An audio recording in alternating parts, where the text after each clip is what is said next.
요한복음 17장은 예수님의 기도가 기록되어 있습니다. 근데 어떤 기도냐면 제사장적인 기도가 기록되어 있습니다. 그런데 이 예수님의 기도의 가장 마지막 부분에서 우리를 긴장시키는 단어가 하나 등장을 하게 됩니다. 25절 서두에 보면 어떤 아버지라고요? 의로우신 아버지라는 말씀이 나옵니다. 자, 제가 다시 읽습니다. 의로우신 아버지여, 세상의 아버지를 알지 못하여도 나는 아버지를 알았사옵고 그들도 아버지께서 나를 보내신 줄을 알았사옵나이다. 26절입니다. 내가 아버지 이름을 그들에게 알게 하였고 또 알게 하리니 이는 나를 사랑하신 사랑이 그들 안에 있고 나도 그들 안에 있게 하려 함이니이다. 자, 마지막 절에 보면 사랑과 우리 안에 계시는 예수 그리스도와 우리와 함께 하시기를 기뻐하시는 하나님에 대한 표현으로 예수님의 모든 기도가 끝을 맺게 됩니다.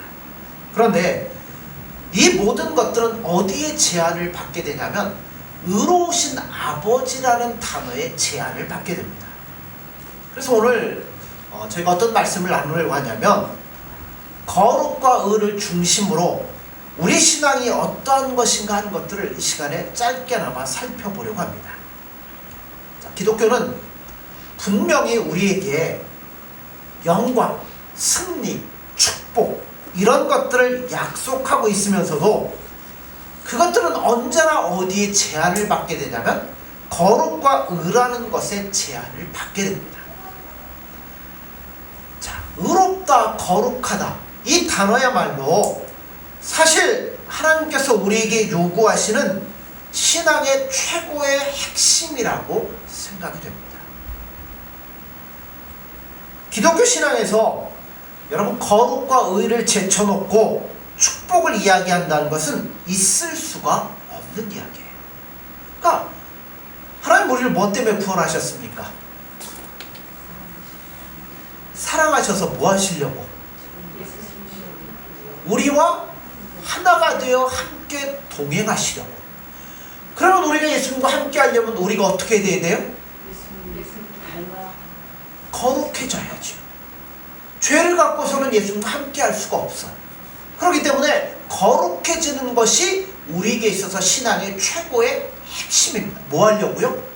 예수님과 살아가고 동행하려고.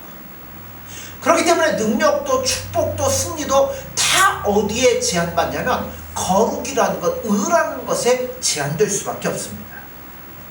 구약성경 레위기 10장 26절에 보면 이런 말씀이 있어요. 너희는 나에게 거룩할지어다. 이는 나 여호와가 거룩하고 내가 또 너희를 나의 소유로 삼으려고 너희를 만민 중에서 구별하였습니다. 너희는 나에게 뭐 하라고요? 거룩할지어다. 왜요? 나 여호와가 거룩하고 내가 또 너희를 나의 소유 삼으려고 너희를 만민 중에서 구별하였다는 겁니다. 여러분 출애굽의 가장 큰 이유가 뭐예요? 하나님과 동행하는 하나님의 백성 삼으시려고 애굽에서 끄집어 내신 거예요. 그리고 하나님 나라에 들어가려면 그의 백성이 되기 위해서 가장 중요한 조건이 하나가 있습니다. 자, 하나님의 백성 삼으려고 애굽에서 꺼냈어요. 그래서 어디로 가는 거예요? 가나안 땅으로 가는 거예요. 그런데 가나안 땅으로 갈 때 가장 먼저 들른 곳이 어디예요? 이스라엘 백성들이 하나님의 백성이 되려고 가나안 땅을 향해 가면서 가장 먼저 들른 곳 시내산입니다. 시내산을 왜 들렀어요? 자, 하나님의 백성이 되기 위해서 가장 필요한 건 거룩이에요. 어떻게 거룩해져야 돼요? 하나님의 율법을 받음으로 그 율법을 지킴으로 말미암아 거룩해지는 백성이 되는 거예요. 가장 먼저 들렀던 곳이 시내산입니다. 그런데 이게 가능합니까? 율법을 지킴으로 인간이 거룩해질 수 있나요? 아니에요. 할 수가 없는 일이에요. 그래서 누가 오시는 거예요? 예수님이 이 땅에 오시는 겁니다. 하나님께서 우리를 사랑하신다는 말씀은 죄악에서 신음하고 죄의 형벌에서 고통받는 우리를 끄집어내는 것만 의미하는 게 아니에요. 자, 죄로부터 끄집어냈다, 이제 마음대로 살아라? 그게 아니에요. 하나님과 함께 영원히 살기 위한 것까지 포함되어 있는 것이 죄로부터 끄집어내는 거예요. 요한복음 17장식으로 표현하면 아버지께서 내 안에 내가 저희 안에 있어 우리가 하나가 되게 하려는 것인데, 하나가 되어 창세전에 아버지께서 내게 주셨던 영광을 저희도 보게 하는 자리에 이르도록 하는데 그 목적이 있다는 거예요. 그러니까 그걸 하려고 하나님은 우리를 죄로부터 끄집어내신 거예요. 그 자리에 이르는 데 있어서 그 자리까지 불러내려고 끄집어내시는데 우리가 못하니까, 여전히 죄라는 문제가 우리 안에 있고 죄의 노예로부터 해결되지 못하니까, 그래 누가 오시는 거예요? 예수님 오셔서 십자가의 은혜로 우리를 그 자리로부터 끄집어내신 겁니다. 그러나 그건 완전한 목적을 향하여 나아가는 하나의 과정에 불과한 거예요. 시작에 불과한 거예요. 그러므로 지금 구원의 기쁨이 있고 여러분 확신이 있다고 해서 다 끝난 것이 아니라, 이제부터 내게 요구되는 뭐가 있어요? 하나님과 예수님과 동행하려면 내가 그만큼 거룩해지고 깨끗해져야 되잖아요. 내게 요구되는 거룩을 향한 신앙생활이 우리 앞에 이제부터 놓여있다는 것을 분명히 아시고 힘써 이 길을 가셔야 된다는 거예요. 자, 성경을 보죠. 신명기 구약성경 26장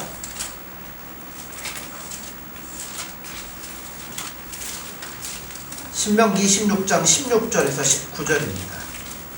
300쪽입니다. 구약성경 300쪽 신명기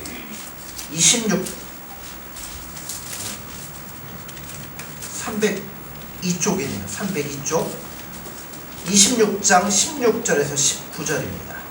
교독합니다. 오늘 내 하나님 여호와께서 이 규례와 법도를 행하라고 내게 명령하시나니, 그런즉 너는 마음을 다하고 뜻을 다하여 지켜 행하라.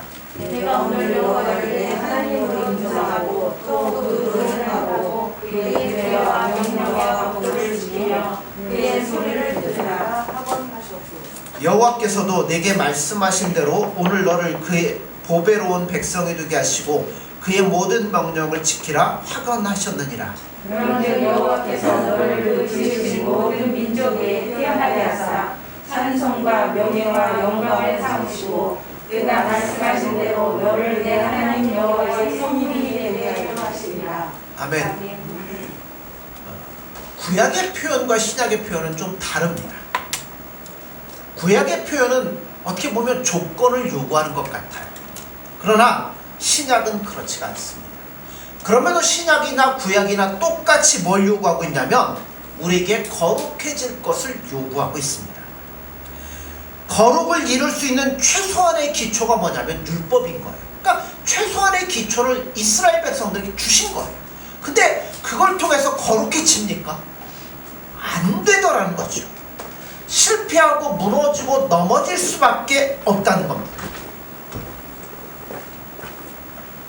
구약은 안 되더라는 거죠. 그래서 신약에 예수님 오셔서 최소한의 자리까지 갈 수 있도록 우리를 그 자리로 이끌어 주시고 인도하시고 세워 놓으셨다는 겁니다. 그러니까 예를 들면 이런 거예요. 구약에서는 거룩해지려고 소망을 갖고 있어도 뭐예요? 할 수가 없더라는 겁니다. 왜냐하면 능력이 없기 때문에, 우리로서는 안 되기 때문에. 그러나 신약에 이르러서는 예수님으로 말미암아 거룩을 지킬 수 있는 능력이 우리 안에 생성이 된 거예요. 그런데 여기서 우리가 혼동하지 말고 분명히 구별해야 되는 것이 한 가지가 있습니다. 뭐냐면 능력이 있다는 것과 행했다는 것은 분명히 달라요. 예를 들자면 이런 거예요. 옛날에는 가난한 집안 애들이 공부를 잘했습니다. 근데 요즘 어때요? 요즘은 여유 있는 집의 가정에 태어난 자녀들은 공부를 더 잘해요. 왜 그럴까요? 어려운 환경 속에서 공부한다는 건 참 쉽지가 않습니다. 자기 공부방이 뭐 옛날에 공부방 없었잖아요. 공부방도 없고, 학교 갔다 오면 옛날에는 뭐 저만 해도 들어하지만 저보다 윗세대들은 학교 갔다 오면 다 어디로 가셨어요? 산으로 들로 가셔가지고 농사 뒷마무리하고 풀 베다가 소 뭐 언제 공부할 시간이 있습니까? 없죠. 그러니까 공부하는 게 어려웠어요. 이와 같은 제한 속에 있다면 여러분 공부를 하고 싶어도 하는 게 쉽지가 않아요. 이와 같은 것이 바로 어떤 시대냐면 구약의 시대와 같은 거예요. 예수님 기뻐하는 뜻대로 살고 싶어도 이런 것 때문에 저런 것 때문에 능력이 없고 연약해서 할 수가 없더라는 겁니다. 그런데 신약으로 오면 좀 달라져요. 신약은 이것과 같아요. 부모가 엄연히 있고 내 공부방이 있고 좋은 학교도 보내주고 따로 공부할 수 있는 시간과 모든 것들을 다 주었다는 겁니다. 그러면 여러분 저절로 공부가 잘 됩니까? 아무리 환경과 조건이 좋아도 공부를 하지 않으면 잘할 수가 없는 거예요. 그러니까 구약은 공부할 수 있는 환경조차도 안 됐다면 신약은 뭐 한 거예요? 예수님 방도 따라주고 과외도 시켜주고 모든 것 다 했어요. 그럼 이제 우리가 뭐 해야 돼요? 열심히 하는 것밖에 남아있지 않는다는 겁니다. 옛날과는 달리 이제 제대로 공부할 수 있게 되었다는 것이 구약과 신약의 차이점이라는 겁니다. 그래서 요한복음 17장에 우리가 서두에 뭐라고 그래요? 의로우신 아버지라고 우리가 읽었던 본문에 보면 의로우신 아버지라는 기도를 예수님이 하실 수밖에 없다는 거예요. 왜냐하면 여러분 하나님은 의로우신 하나님이시라는 것을 여러분 잊으시면 안 됩니다.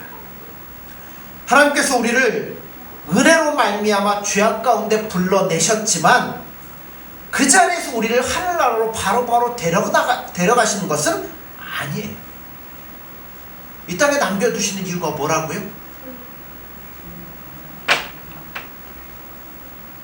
우리에게 의롭게 되기를 요구하시기 때문에 의롭게 되기까지 우리를 죽지도 못하게 하시는 열정으로 우리를 바꾸시려고 훈련시키려고 완성시키려고 남겨두셨다는 거예요. 여러분 구원의 확신이 있으십니까? 오늘 돌아가시면 여러분 천국에 갈 것을 믿습니까? 대답이 별로 없으시네. 못 가시나 봐요. 그런데 왜 안 데려가십니까? 네. 아직 졸업학점에 우리가 다 못 채운 거예요. 아직 남아있어요. 바울이 내가 살아도 주를 위해서 죽어도 주를 위해, 그러니까 난 죽는 게 좋다. 근데 살아있는 것도 너희들에게 유익이다. 여러분 우리가 이 땅에 살아있는 동안 우리를 통해서 다른 사람들에게 유익이 될 수 있어요. 그렇죠? 예수님의 은혜를 전하고 예수님의 향기를 드러내고 유익이 될 수 있지만 그것보다 중요한 게 뭐냐면 우리의 완성을 위해서 하나님이 우리를 이 땅에 아직 남겨놓으시고 훈련하시고 있다는 거예요. 신명기 28장 9절에 보면 여호와께서 내게 맹세하신 대로 너를 세워 자기의 성민이 되게 하시리니 이는 내가 내 하나님 여호와의 명령을 지켜 그 길로 행할 것임이니라. 율법을 지킬 것을 요구하는 조건적인 말씀이지만 다른 말로 얘기하면 조금 더 열심히 노력해라. 그러면 뭐가 된다고요? 거룩한 성민이 될 것이다. 하나님의 자녀가 되기 때문에 조금만 더 노력해라, 힘써라, 애써라 이렇게 말씀하는 거예요. 그런데 여기서 우리가 한 가지 놓치지 말아야 될 게 뭐냐면 성민이 된다는 것은요 신분적인 차원에서만 죄의 노예로 있다가 거룩한 백성이 된다는 게 아니라 수준적인 차원에서도 그렇게 될 거라는 거예요. 신약에 넘어오면 이런 표현들이 다시 등장합니다. 자, 로마서 한번 펴보시죠. 로마서 6장 12절에서 14절입니다.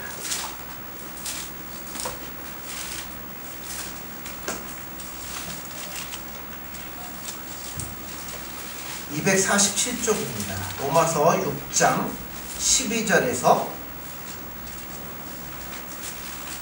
14절입니다. 교독합니다.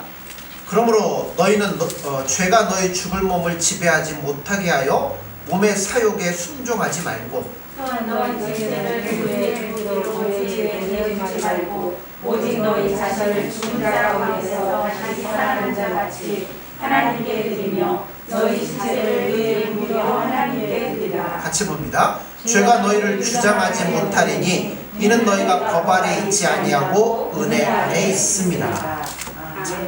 신약에 오면 이야기가 달라져요. 이제 우리가 더 이상 어디 안에 놓여있지 않다고요? 죄 아래 있지 않습니다.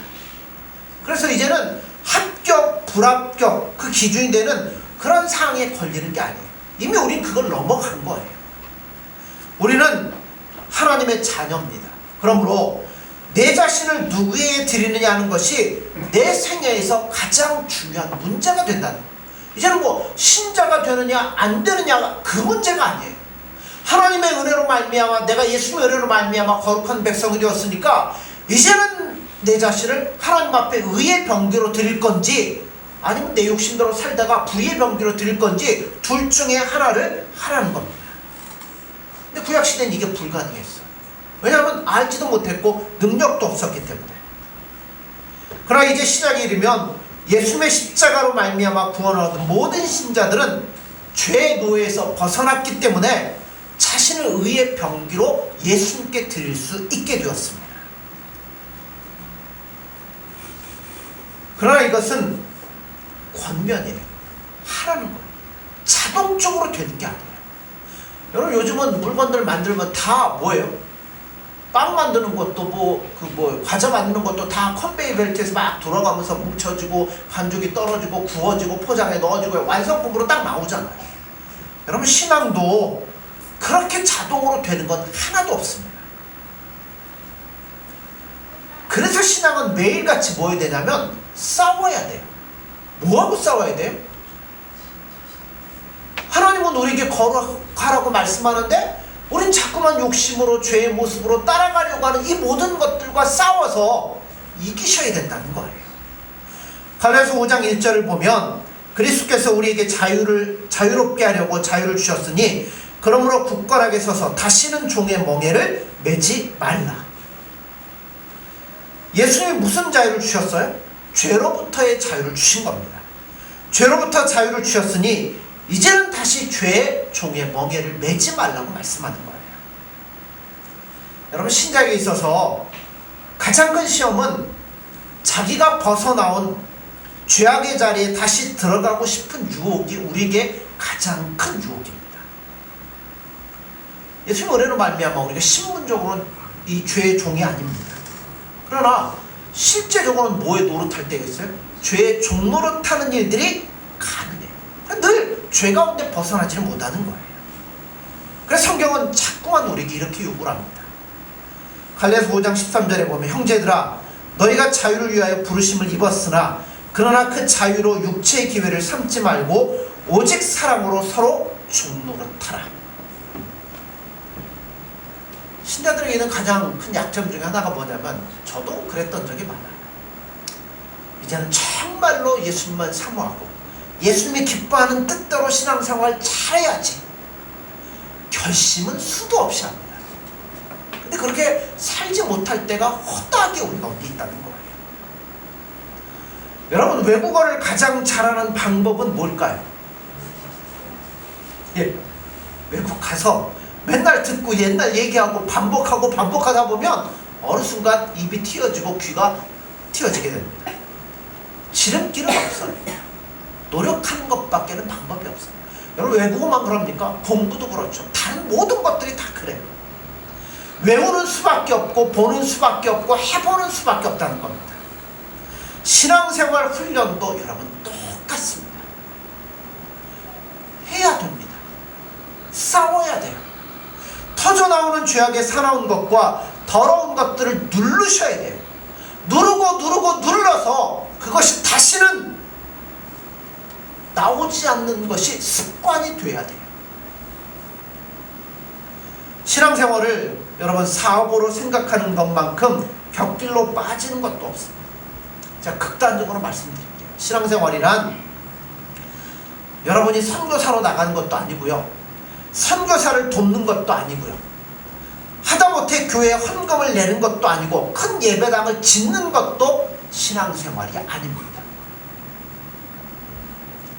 신앙생활에 있어서 가장 중요한 싸움이 있다면 예수님이 나에게 뭘 요구하실까요? 예수님이 요구한 대로 내가 변해지는 거예요. 다시 말해 거룩해지는 거예요. 우리가 잘 아는 말씀이 있죠. 마태복음 6장 33절에 보면 뭘 구하라고요? 너희는 먼저 그의 나라와 그의 의를 구하라. 그리하면 이 모든 것을 너희에게 더해 주시겠다는 겁니다. 뭘 구하라고요? 바로 이 얘기예요. 자신이 변하지 않으면서 아무리 많은 업적을 쌓고 사업을 성취한다 손 치더라도 아무 소용이 없다는 겁니다. 그러니까 뭘 구해야 될지 분명히 알라는 이야기예요. 그러면서 연관되어 나오는 말씀이 뭐냐면 마태복음 7장 22절 23절 우리가 너무나 잘 알죠. 그날에 많은 사람이 나더러 이르되 주여 주여 우리가 주의 이름으로 선지자 노릇하며 주의 이름으로 귀신을 쫓아내며 주의 이름으로 많은 권능을 행하지 아니하였나이까 하리니 그때 내가 그들에게 밝히 말하되 내가 너희를 도무지 알지 못하니 불법을 행하는 자들아 내게서 떠나가라 하니라. 자, 마지막 심판 때 구원의 반열에 서지 못할 자들에 관한 말씀이에요. 예수님이 이 말씀을 하니까 그들이 뭐예요? 깜짝 놀래죠. 이건 마른 하늘의 날벼락이죠. 그래서 예수님께 질문을 하는 거예요. 예수님, 우리가 예수님의 이름으로 선지자 노릇하고 귀신을 쫓아내고 많은 권능을 행하였는데 우리가 어째 아닙니까? 라고 강력하게 물어보는 거예요. 오늘날로 얘기하면 예수님 제가 새벽 예배 한 번도 안 빼먹었고요. 제가 헌금 열심히 했고요. 제가 봉사 열심히 했고요. 전도했고요. 뭐 했고요. 맡겨진 일 다 했어요. 근데 왜 나는 아닙니까? 하고 물어본 것과 똑같아요. 근데 예수님 뭐라 그래요? 나는 너희를 도무지 알지 못한다. 너희는 불법을 행했을 뿐이다. 라고 말씀합니다. 계속해서 나오는 말씀이 이거예요. 24절 27절에 보면 이런 말씀이 덧붙여져요. 자, 찾아보죠. 마태복음 7장 24절에서 27절입니다.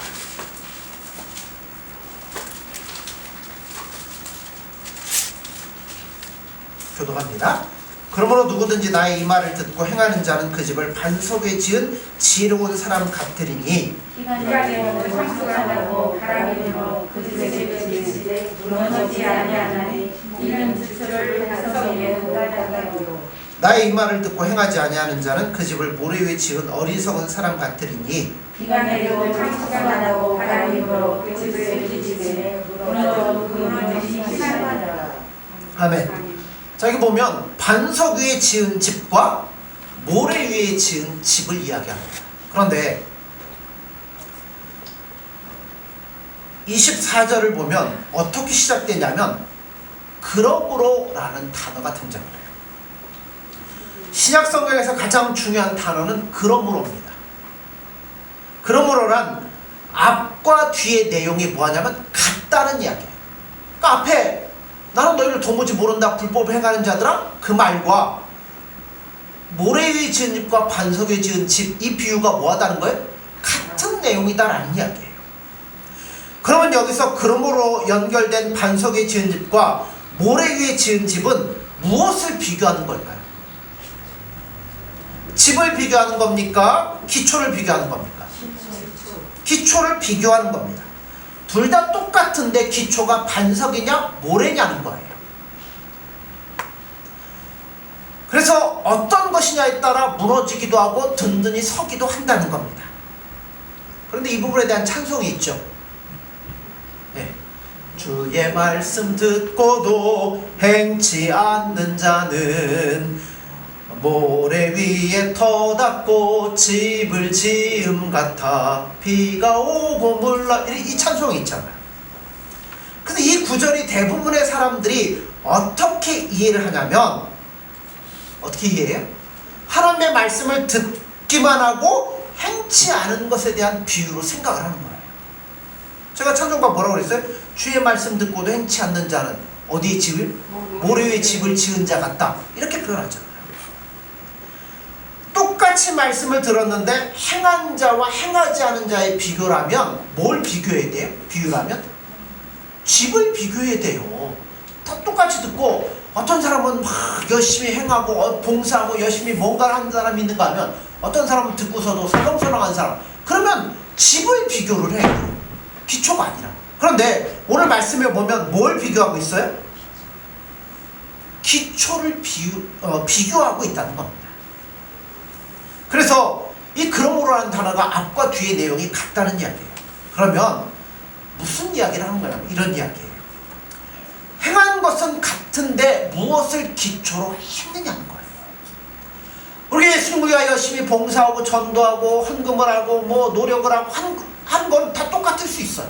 그런데 그 마음에 어떤 것들을 가지고 어디에 기초를 두고 했느냐에 따라 전혀 달라질 수가 있다는 거예요. 아까 주님이 딱 구별해 놓으니까 이 사람들이 뭐라고 그래요? 주여, 우리가 주의 이름으로 선지자 노릇하며 귀신을 쫓아내며 권능을 행했습니다 라고 말하자 예수님 뭐라고 그래요? 그래, 네가 한 건 맞다. 그런데 어디에 세우지 않았다고요? 내 기초 위에 한 것이 아니다 라고 말씀을 해요. 따라서 내가 지은 집과 열매가 어느 기초 위에 세워졌느냐에 따라서 예수님 앞에 합격점을 받기도 하고 불합격을 받을 수도 있다는 거예요. 그리고 이 내용들은 어디서 시작되냐면 15절 이하부터 시작됐어요. 자, 마태복음 7장 15절부터 20절까지 교독합니다. 거짓 선지자들을 삼가라. 양의 옷을 입고 너희에게 나아오나 속에는 노략질하는 일이라. 그들의 열매로 그들을 알지니 가시나무에서 포도를 또는 엉겅퀴에서 무화과를 따겠느냐. 이와 같이 좋은 나무마다 아름다운 열매를 맺고 못된 나무가 나쁜 열매를 맺나니 좋은 나무가 나쁜 열매를 맺을 수 없고 못된 나무가 아름다운 열매를 맺을 수 없느니라. 아름다운 열매를 맺지 아니하는 나무마다 찍혀 불에 던져지느니라. 이러므로 그들의 열매로 그들을 알리라. 아멘. 자, 마지막에 뭐라고요? 열매로 그들을 알리라. 예. 그들의 열매로 그들을 알 것이라고 말씀합니다. 참 무서운 이야기 중에 하나입니다. 말하자면 열매와 나무는 언제나 직결되는 내용을 가지고 있습니다. 그 나무가 어떤 나무인지를 알려면 뭘 보면 알아요? 열매를 보면 안 되는 거예요. 저는 뭐 배나무, 사과나무 봐도 몰라요. 근데 언제 알아요? 가을이 되어갖고 열매가 딱 맺어지면 야, 이건 배나무네, 이건 사과나무네, 분명히 알게 됩니다. 한 걸음 더 나아가서 좋은 나무가 나쁜 열매를 맺을 수 없고 나쁜 나무가 좋은 열매를 맺을 수 없다라고 말씀을 합니다. 그렇다면 자, 앞과 뒤가 다 연결이 되는 거예요. 선지자 노릇이나 귀신을 쫓는 것이나 권능을 행한 것은 예수님이 인정하시는 나무에 예수님이 원하는 열매가 맺힌 게 아니라는 거예요.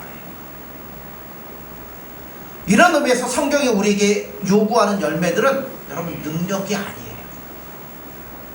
예수님이 진짜 우리에게 원하는 게 뭔지를 분명히 아셔야 돼요. 기독교에서 어떤 일을 행하다 보면 부수적으로 따라오는 것들이 뭐냐면 능력, 승리 이런 것들입니다. 안전매가 일어나고 눈먼 자가 눈을 뜨고 심지어는 죽은 자가 살아나는 능력들이 있습니다. 왜 없겠습니까만 이것이 신자들에게 나타난 신자의 표는 아니라는 거예요.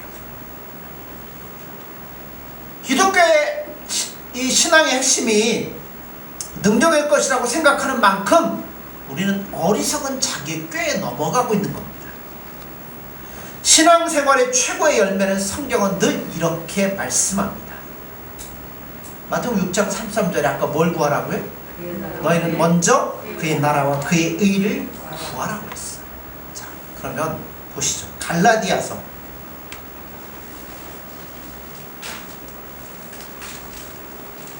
5장 16절에서 21절입니다.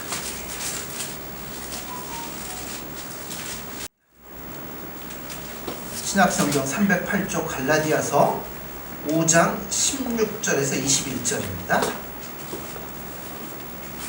교독합니다. 내가 이르리니 너희는 성령을 따라 행하라. 그리하면 육체 욕심을 이루지 아니하리라.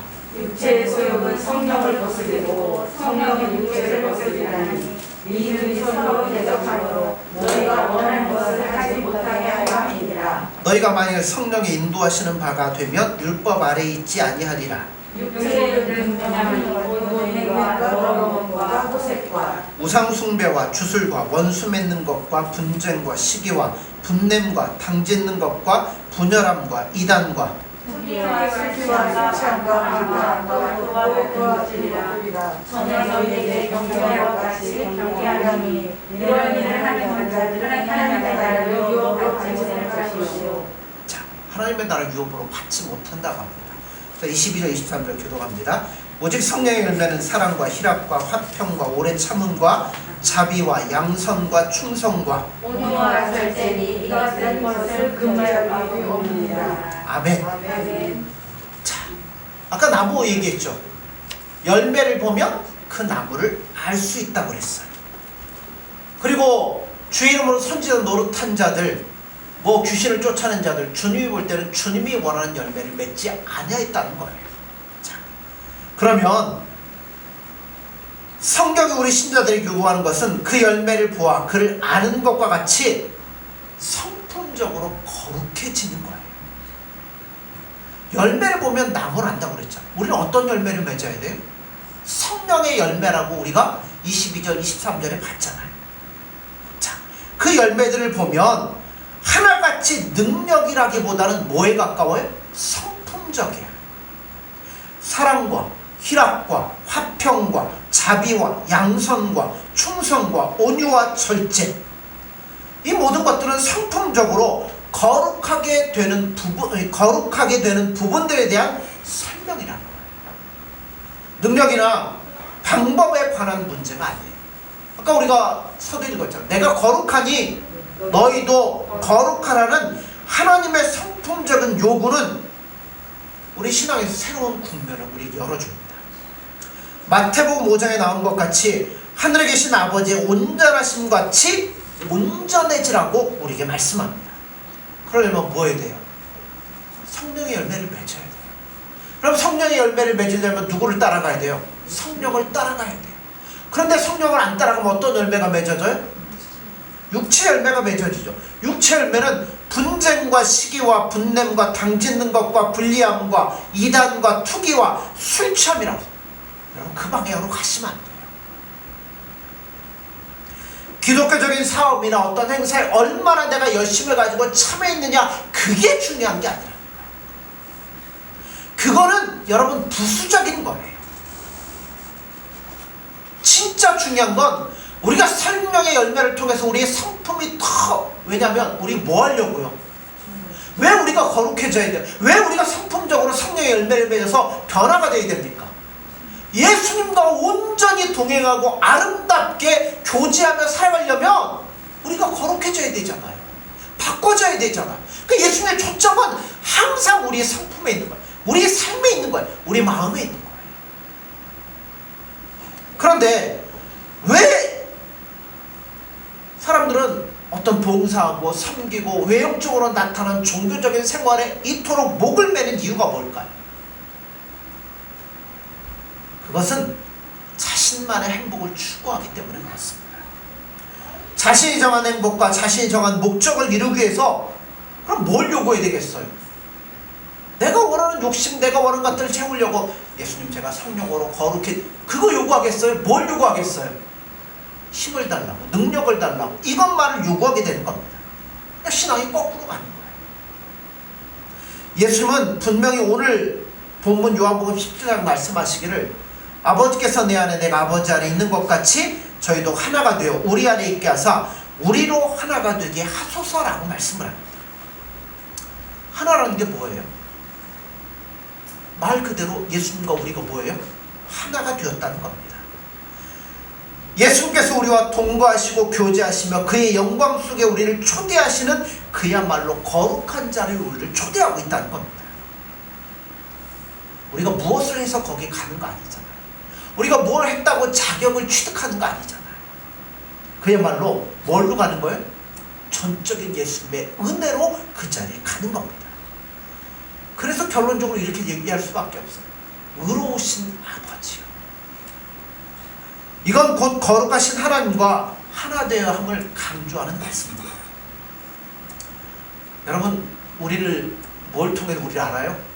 우리를 통해서 맺어진 열매를 통해 보면 우리가 누구에게 속해 있는지를 분명히 알 수 있습니다. 그래서 여러분, 우리의 전 세계를 통해서 증거되어져야 되고 나타나야 되고 열매 맺어야 되고 변화되어야 될 것이 있다면 그건 단 하나예요. 뭐냐면 거룩해져야 돼요. 예수님과 통행하려, 예수님을 더 가까이 해서 예수님과 즐거이 이 길을 걷기 위해서는 우리가 거룩해져야 됩니다. 그러려면 여러분, 더 이상 죄에 우리의 모든 것들을 팔아먹어서는 안 돼요. 거룩한 백성이 되어야 됩니다. 죄를 여러분 이기십시오. 극복하십시오. 육신을 쫓지 말고 성령을 쫓아 이 모든 죄를 극복하고 성령의 열매를 맺는 하나님의 거룩한 백성이 되어지기를 간절히 소원합니다. 거룩해지는 것이 여러분의 자랑이고 영광이고 축복인 것을 여러분 아셔야 돼요. 그거 하려고 하나님이 여러분 죄에서 건져내신 거예요. 부르신 거예요. 우리와 동행하고 함께 하려고 이렇게 하시는 거예요.